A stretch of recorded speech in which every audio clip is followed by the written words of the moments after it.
Hi, good evening. Sa pangalan po ng dakilang Panginoong Kristo, isang mapagpalang gabi po sa bawat isa sa atin. Dito po tayo sa pagtatalakay ng sitas sa ngayon. Akin po bibigyan ng buhay yung pangalawa sulat ni Apostol Santiago sa Kapitulo 5, versikulo 7, patuloy hanggang 20. And po, ano po ang sabi dito? Palagay po natin na ang nagsasalita si Apostol Santiago. Tayo pong lahat ay tagapakinig. Sabihin, huwag natin ilalagay sa isip natin na ako yung nagsasalita, kundi kinakausap tayo ni Apostol Santiago. Anong sabi niya? Mga tiis nga kayo mga kapatid hanggang sa pagparito ng Panginoon. Ano po ba ang dapat nating pagtiisan? Siguro yung mga pagsubok, mga tukso, yung mga problema, pangangailangan sa katawan man yan o pang-araw-araw na pamumuhay at kung ano-ano bang mga suliranin na dumarating sa ating buhay. Yan po ang dapat nating pagtiisan, lalong-lalo na yung mga sitwasyon na nangyayari sa buhay natin. Ibig sabihin, kung halimbawa umabot ang buhay natin ng 100 taon, ipalagay natin umabot ng 70 anyos. Ang pagtitiis po, ang sinasabi nito, hanggang sa pagparito ng Panginoon. Paano kung hindi tayo umabot doon sa pagdating o pagbabalik ng ating dakilang Panginoon? Kung titingnan po natin, ang pagtitiis tuloy-tuloy hanggang sa pagbalik ng Panginoon. Paano nga kung hindi tayo umabot doon sa pagbalik ng Panginoon? Namatay na tayo. Ang mahalaga, bago tayo namatay, nagampanan natin yung pagtitiis. Narito, inaasahan ng magsasaka ang mahalagang bunga ng lupa na may pagtitiis hanggang sa tanggapin ang ulang maaga at uli. Ibig sabihin po, ang magsasakang yan, walang iba yung Ama ng ating dakilang Panginoon, siyang Ama rin natin. Tayo ngayon yung lupa. Ngayon, ano po ba ang kinalabasan ng lupa? Nung tayo ba ay taniman ng salita ng Diyos, nagkaroon ba ng bunga sa buhay natin ang salita ng Diyos? Ito ba nai-apply natin sa ating pang-araw-araw na pamumuhay? Ang bunga po kasi, ito yung ginagawa natin sa kapwa. Ito po yung bunga. Ngayon, kung halimbawa, ang ginagawa natin sa kapwa, ang impact nun, masama yung ugali natin, masamang bunga ang lumabas. Pero kung pinupuri ang Diyos dahil maganda yung ginawa natin, magandang bunga ang tawag nun. Kaya po, kung titingnan natin, tayo po ay inuobserbahan ng Diyos para yung bunga na yan, makita niya na dapat pawang mabuti. Dapat makita niya yung resulta ng ating mga ginagawa na dapat makahikayat pa tayo ng mga taong lumapit sa Diyos. Mga tiis din naman kayo, pagtibayin ninyo sa inyong mga puso sapagkat ang pagparito ng Panginoon ay malapit na. Ano naman yung pagtitiisan naman natin dito? Walang iba, bagaman tayo may tinatawag na emosyon, minsan po nadadala tayo ng mga sitwasyon, nagiging madrama ang buhay natin, madamdamin, minsan nagiging mapuso, minsan natatakot, minsan parang problematic ang ating puso. Dapat po, kung maaari, iwaksi natin yung mga negative na nagiging resulta, bunga ng ating mga puso. Yun po yung pagtiisan natin. Na dapat, halimbawa, Kasi halimbawa sa buhay natin, kapag ang isang tao, halimbawa nakasanayan niya ang manood ng teleserye, kapag ang pinapanood mo nakakatakot, parang ayaw mo nang lumabas sa bahay dahil palagi ka na rin takot. Kapag ang napapanood mo naman, nakakaiyak, iyakin din ang buhay. Kahit na hindi pa dumarating ang problema, iniiyak ka na. Minsan naman, kapag ang pinapanood natin, awayan, agawan ng asawa, ng may asawa, minsan, kahit wala namang ginagawa ang ating asawa, tayo'y nagsiselos para sa kanila. Dahil po, nadadala yung puso natin ng sitwasyon sa kakapanood natin. Kaya po, kung tayo po ay nasa pagtitiis, dapat po isasaalang-alang natin na dapat hindi tayo nadadala ng mga pinapanood natin. Isa po yung halimbawa. Sabi pa po dito, huwag kayong mga upasalaan. Sa English, grudge not to one another. Ibig sabihin, pag sinabi kasing grudge, sama ng loob. Ngayon, ang sabi dito, huwag kayong sumama ang loob sa inyong kapwa. Sa malalim na Tagalog, upasalaan. Mga kapatid, laban sa isa't isa, ibig po palang sabihin, ang sumama lang ang loob sa kapwa. Sabi dito, upang huwag kayo'y mahatulan. May hatol po pala kapag tayo po ay nagkaroon ng sama ng loob sa kapwa.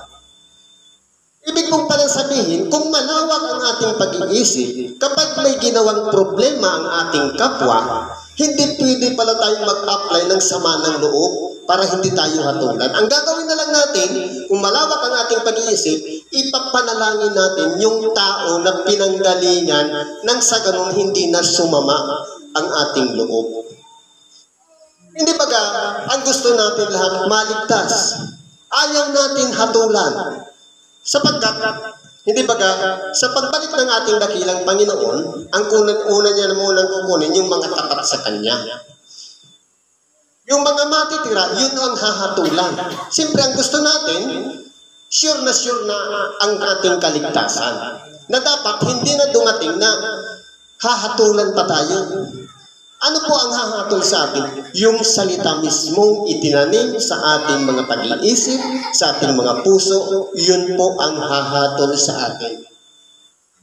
Kaya po, bakit dito sinasabi ni Apostol Santiago na ang sama ng loob pala, mabigat na po palang kasalanan yan sa kapwa. Bakit po? Dahil tayo po ay templo ng Espiritu Santo. Ngayon, kung meron tayong sama ng loob, binibigyan natin ng bighati yung Espiritu Santo nananahan sa atin, mananahan pa ba yan sa atin? Ang mangyayari po niyan, hahatulan tayo kasama ang ating kaluluwa, ang ating katawan at espiritu sapagkat pinatagal natin sa ating puso. Hindi ba ayaw natin mahatulan, pakawalan na natin yun yung sama ng loob. Kung nasaktan man tayo, halimbawa nakarinig tayo ng anumang bagay na nagdamdam tayo, dapat kausapin agad natin yung tao na pinanggalingan nun para hindi na tayo hatulan. Yun po yung importante. Ito po yung nasa topic, kaya ipapaliwanag natin. Narito, ang hukom ay nakatayo sa harapan ng mga pinto. Kunan ninyong halimbawa ng pagbabata at ng pagtitiis, mga kapatid, ang mga propeta na nagsalita sa pangalan ng Panginoon. Bakit ano po yung ginawa ng mga propeta?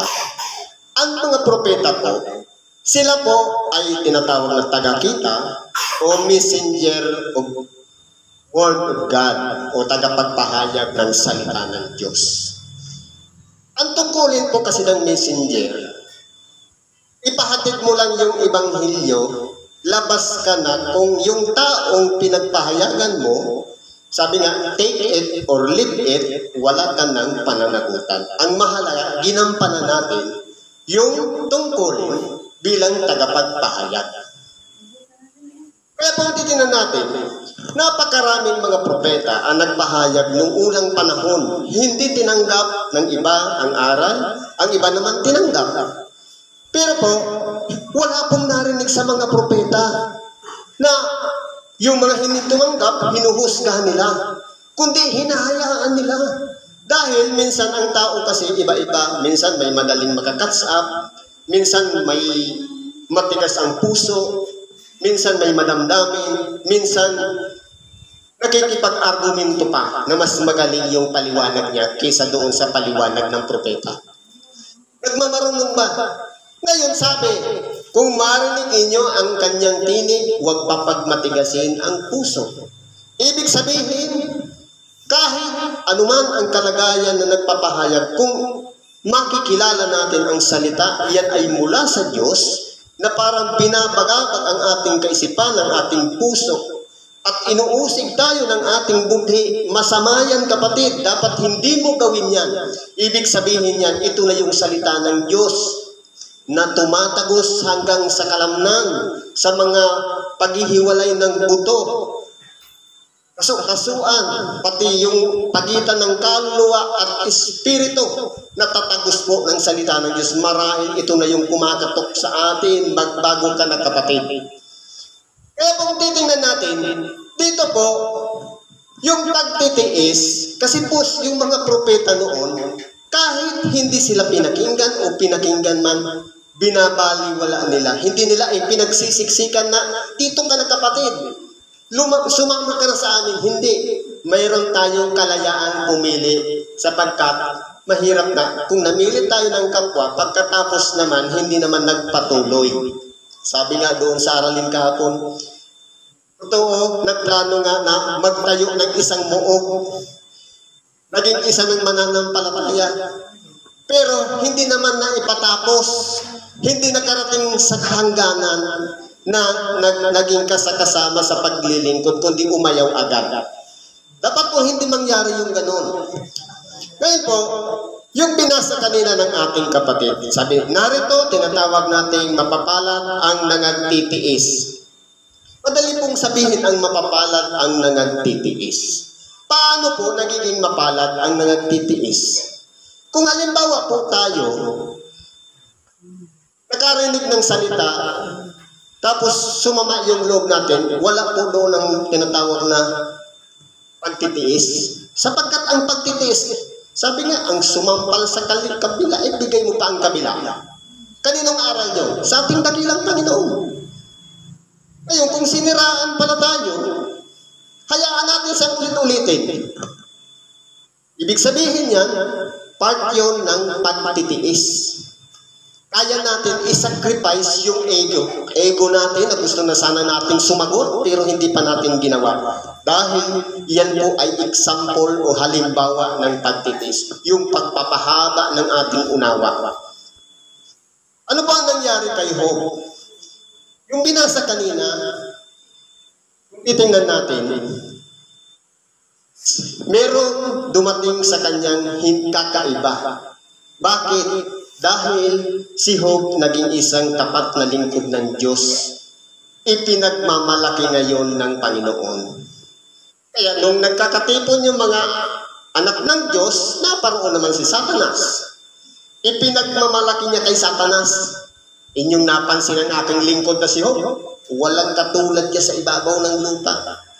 Pagbuhatan mo ngayon ng inyong kamay, kung hindi ka niya tatalikdan, sabi ngayon ni Satanas. Anong ginawa? First move ni Satanas, tinanggal lahat ng ari-arian.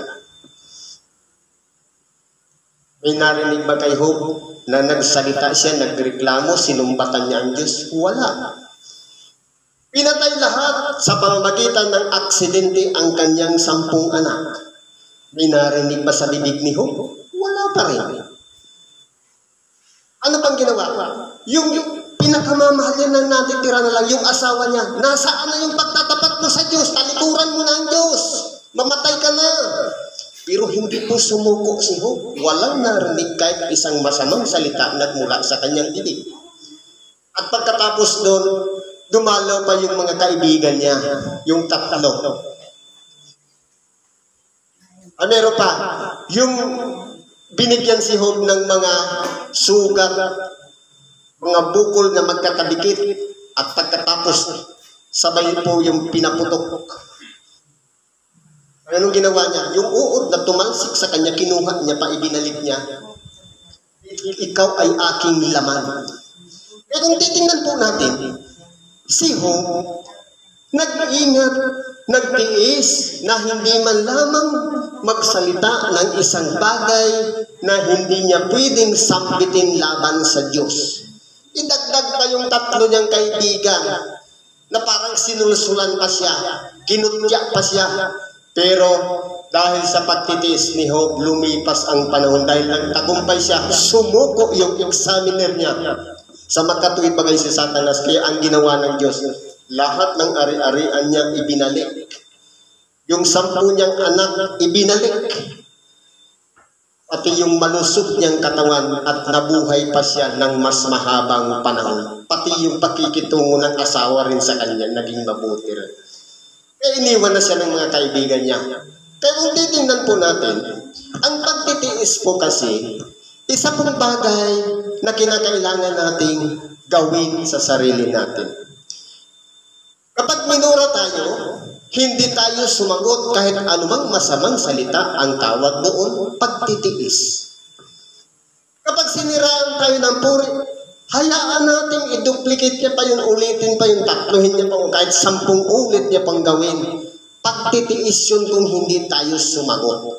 Pero kung kasi tayo, marupok. Ang tao minsan, pag minura, hagis din. Ngayon, paano kung halimbawa, nakarinig tayo ng masamang salita? Ipalagay natin ang sitwasyon, yung masama na yun, pinupulan tayo ng tae. Ngayon, nasalo natin, nasaktan tayo. Ang tanong, bibitawan ba natin yun o hahawakan pa natin yun? Ang gagawin natin, bitawan natin yung maghugas tayo ngayon ng kamay sapagkat mabaho ngayon. Ibig sabihin, kapag pinupul tayo ng masama mula sa ating kapwa, huwag nating papansinin yung ipinupul. Kundi maglinis tayo ng kalooban, ipanalangin natin yung ating kapwa. Yun po yung importante sa buhay natin. Ano pang sabi dito? Ngunit higit sa lahat ng mga bagay ay huwag ninyong ipanumpa kahit ang langit ni ang lupa ni anumang ibang sumpa, kundi ang iyong oo ay maging oo at ang iyong hindi ay maging hindi upang kayo huwag manghahulog sa ilalim ng hatol. Ito naman po ay para sa commitment. Kung meron tayong kausap, halimbawa, tumanggap tayo ng bautismo, nangako tayo sa Diyos na maglilingkod, labas po yung ating kapwa. Dahil tayo po yung nakipag-commit mismo sa Diyos. Mas mapalad kung dahil sa commitment na yon, nakahikayat pa tayo ng iba na nag-commit din sa Diyos. Hindi ba maganda yun? Kumbaga, naka-impluensya tayo ng mabuti sa kapwa. Pero sa panunumpa po, dapat, tama na yung magsalita tayo, oo. Kung sumasang-ayon tayo. Kung hindi tayo sumasang-ayon, pwedeng sumabi kang hindi. Huwag nang dadagdagan pa. Kasaksi ko, ika nga si ganito, si ganyan. Dahil lahat ng yan ay mapupunta na tayo sa kahatulan. Sabi po dito, nagbabatabaga ang sino man sa inyo. Tayo ba'y merong ginagawa sa ating mga sarili? Ano po yan? Halimbawa, ayuno. Ang ayuno ay isang bahagi ng pagbabata. Halimbawa, minsan hindi natin nagagampanan yung pag-ayuno. Marahil, kinakailangan nating manalangin kahit hindi oras ng ayuno. Halimbawa, ang pagbabata natin ginagawa na hindi man lamang tayo makapagsalita ng masama sa kapwa. Kinakailangan, lalakipan pa rin natin ng panalangin. Ibig sabihin, ang pag-aayuno po pala, hindi lang panalangin, kundi, kumbaga, para maging energized, para lumakas yung ginagawa natin, ilalakip natin yung panalangin. Kasi po, ang naiintindihan natin, Kapag tayo nalalangin ng alas 9, alas 12, at alas 3, yun na yung ayuno. Hindi po. Ang sinasabing ayuno, yung pagpipigil ng 5 senses ng ating katawan. Paningin, nakakita tayo ng tangit sa itsura natin, nilapastangan natin. Tangit mo. Kasala na tayo. Lalong-lalo na nakaamoy tayo na pwedeng bad breath, pwedeng mabaho yung kilikili o kaya umutot. Hindi ba ka mabilis kasi tayo mag-react. Minsan halimbawa, yung gawain pa ng kamay, sense of touch, na hindi naman pwedeng kunin, inilagay mo sa iyong bag. Pagkakasala na naman yun. At higit sa lahat, itong bibig, ito'y maliit na apoy na pwedeng makasira ng ruweda ng ating buhay. Itong ginagamit natin sa pagpuri sa Diyos, pero ginagamit naman natin sa paglapastangan sa kapwa. Kaya nga, dinesign ng Diyos, binakuran ng 32 na ngipin para hindi magpalalo. Ngayon, balik tayo dito sa topic. Yung mga sinasakripisyo natin, isinasaalang-alang natin na dapat nagpipigil tayo, ang tawag mong pagbabata. Natutuwa ang sino man, awitin niya ang pagpuri sa Diyos. Halimbawa, nagtagumpay tayo sa mga nangyari sa atin, na nalagpasan natin yung pagsubok, yung mga problema na dinanas natin, magpuri tayo sa Diyos. Kinakailangan may aksyon, may reaksyon sa bawat aksyon. Halimbawa, paano natin malalaman ang kaligayahan ng isang tao kung siya'y nagtagumpay, di umawit siya sa Diyos? Halimbawa, hindi naman nakita yung result. Ano ba, nagtagumpay ba siya o hindi? Kaya dapat, palagi natin isa sa isip, yung mga bunga ng mga gawang mabubuti. Isa pa dito, may sakit baga ang sino man sa inyo, ipatawag niya ang mga matanda sa iglesia at ipanalangin nila siya na pahiran nila ng langis sa pangalan ng Panginoon. Dito kung titingnan po natin, marami to. Ipatawag niya ang matatanda sa iglesia. Ipanalangin nila. Ibig sabihin, more than one. Lagyan lang nila ng langis. Halimbawa, 10 yung matatanda sa atin dito. Kung gusto natin gumaling yung ating kapatid, lahat tayo maglagay ng langis sa kanya. Ano yung langis? Isang bagay na dahil ang isang tao sa ilalim ng kapangyarihan ng mababang espiritu o masamang espiritu, wala po sa kaayusan ang katawan niya.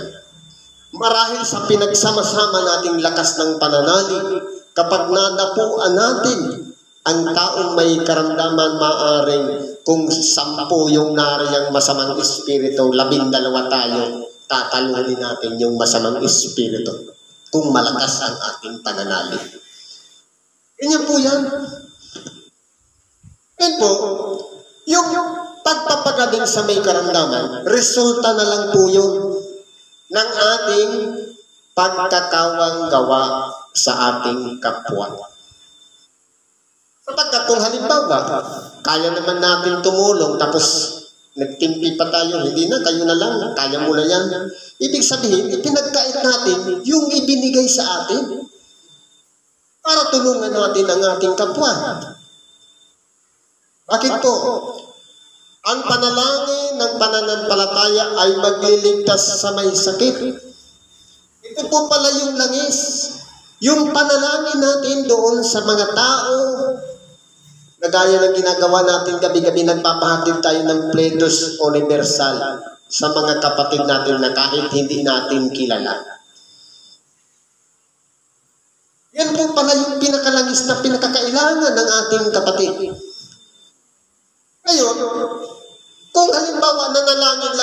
i-memorize yung panalangin, wala namang pananampalataya, useless. Kundi, sabi nga, ni Apostol Santiago rin, sige, sa pamamagitan ng aking mga gawa, ipapakita ko ngayon ang aking pananampalataya. Kaya po, kahit malakas ang ating pananalig, pero walang aksyon, wala tayong ginawang move para tulungan ang ating kapwa, ibig sabihin, useless po pala ang pananampalataya na yan. Kinakailangan, merong kalakip na gawa. Halimbawa, sige, magpakabusog ka, hindi mo naman binigyan ng pambili ng bigas para isain, useless pa rin. Yun ang halimbawa ni Apostol Santiago. Ang importante po kasi dito, yung pananalangin na ginagawa natin, kalakip ng pananampalataya, ililigtas natin ngayon yung may sakit sa pagdurusa, sa kahirapan. Iba po kasi ang pakiramdam ng isang taong may sakit. Una, balisa ang pag-iisip. Hindi niya makontrol ang emosyon, ang diwa. Hindi mo malaman kung lahat ng kakainin mo tatanggapin ng katawan. Kasi ano nga nasa ilalim niya ng karamdaman. Ngayon, yung mga walang karamdaman ang may kakayahan na tumulong doon. Pero kung wala tayong ginawa, halimbawa may biyaya tayong magnetismo, hindi, kayo na lang, hindi ako prepare.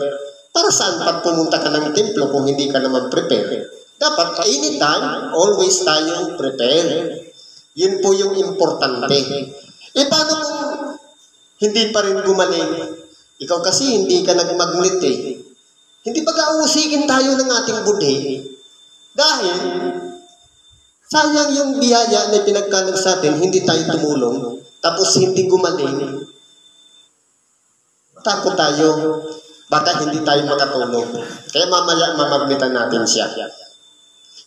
Mga pahayagan nga kayo sa isa't isa ng inyong mga kasalanan at ipanalangin ng isa't isa ang iba upang kayo'y magsigaling. Ibig sabihin po pala, may problema talaga ang bawat isa sa atin. Lahat tayo ay hindi magagaling. Ngayon, para maging magaling tayo, kinakailangan reconciliation sa bawat isa. Kapag may ginawa tayong mali sa iba, ibig sabihin ganito po kasi yan. Hindi pwedeng tingnan mo yung mali ng iba, kundi ikaw mismo ang magsasabing sorry sa ginawa ko. Hindi pwedeng ikaw kasi ginawan mo ako, hindi. Baliktad po ito. Mga pahayagan kayo, tayo mismo ang magsasabi ng nagawa natin. Hindi pwedeng susumbatan natin yung ating kapwa na gumawa ng masama. Walang tayong pakialam sa ginawa ng kapwa. Sapagkat kung siya gumawa ng masama, siya rin naman ang hahatulan. Ang importante dyan, priority natin yung sarili. Na dapat tayo malinis sa harapan ng Diyos. Walang tayong problema. Sapagkat yun po ang magiging balakid para hindi tayo magsigaling. Kung nakapokus lang tayo sa ating kapwa. Malaki ang nagagawa ng maningas na panalangin ng taong matuwid. Kaya po, kung halimbawa nanalangin tayo, hindi naman tayo naglinis ng kalooban, kahit anong hingin natin, hindi po ibibigay. Dahil, sabi nga, malaki ang nagagawa ng panalangin ng isang taong matuwid. Kung tayo po ay naglinis ng kalooban, ang tawag sa ating taong matuwid. Ibig sabihin, i-epekto na yung prayer natin. Dahil, naglinis tayo. Pero kung halimbawa, may kim-kim pa rin tayo, tapos nanalangin tayo, para tayong inuuga-uga ng hangin yan, hindi malaman, pakaliwa, pakanan, walang direksyon yung panalangin natin dahil may kumukontrol pa sa ating puso. Ano pa sabi dito? May halimbawa, si Elias, isang taong may pagkataong gaya rin ng atin, na siya'y nanalangin ng buong ningas upang huwag umulan, hindi umulan sa lupa sa loob ng 3 taon at 6 na buwan. Totoo po ito nangyari. Si Elias po, katulad din natin yan. Pero po, siya po ay naglilinis palagi ng kanyang kalooban. Kapag siya'y nangaral ng Ebanghelyo tapos ang tao hindi nagsisi, siya mismo ang nag-aayuno, nahihiga siya sa abo. Wala siyang pakialam sa tao na pinagpangaralan niya. Ang mahalaga, yung mission niya na ihatid yung salita ng Diyos. Pagkatapos doon, tapos na rin yung mission niya, iintindihin niya naman yung sarili niya. Aayunuhan niya ngayon yung ginawa niya na sana'y magkaroon ng bunga. Ganyan po ang ginagawa. Ibig sabihin, ginagawa niya in actual, personal, physical, in spiritual gagawin din sa pamamagitan ng ayuno at panalangin. Kaya po, nagawa ni Elias na hindi magpaulan ng 3 taon. Sabi pa, at muli siyang nanalangin at ang langit nagbigay ng ulan. Kumbaga, sa 3 taon na hindi umulan, nung nanalangin uli siya, saka siya pinakinggan dahil malinis po ang kanyang kalooban. Ito po ang pinakamaganda. Mga kapatid, kung ang sino man sa inyo ay nalilihis sa katotohanan at siya'y papagbalikin loob ng sino man, ay alamin nito na ang nagpabalik loob sa isang makasalanan mula sa kamalian ng lakad niya ay magliligtas ng isang kaluluwa sa kamatayan at magtatakip ng karamihang kasalanan. Ano pong ibig sabihin nito? Halimbawa, may isang taong nalihis, naligaw, hindi na sumusunod sa salita ng Diyos, hindi na kinikilala si Kristo. Tayo po yung nag-effort, gumawa tayo ng hakbang para siya makabalik. Ang nangyari noon, nailigtas natin siya, pati yung kasalanan ng gumawa, natakpan na rin. Dalawa po kasi ang marireconcile doon. Yung tao na nalihis, may binipisyo sa kanya na patawarin siya at makabalik na muli, magkakatuwaan pa ang mga anghel sa langit. Pati yung nagpabalik, meron din siyang binipisyo na tatakpan ang karamihang kasalanan. Kaya importante po sa atin ang mission natin, magligtas ng mga taong nasa kadiliman. Kasi po, nakapokus tayo dapat sa mga nasa kadiliman. Hindi sa tayo ng magkakapatid ngayon ang magtitinginan ng mga ginagawa. Sabi nga, lahat na nangangaral ng salita ng Diyos, kinikilala si Kristo ang tawag sa atin, asin. Hindi na kinakailangan dagdagan pa ang alat, lahat na tayo maaalat. Ang matatabang, yung wala pang nasa kadiliman pa, yun ang bahagi na natin ng asin. Siguro po, dyan na lang muna ang pakikibahagi natin sa oras na ito. Salamat po sa Diyos at anuman po ang naabot ng ating pag-iisip, unawa, naway puspusin ng Espiritu Santo upang manahan tayo sa buhay na walang hanggan na inihanda ng Diyos sa mga nagsisiibig sa Kanya. Salamat po at isang magandang gabi sa ating lahat.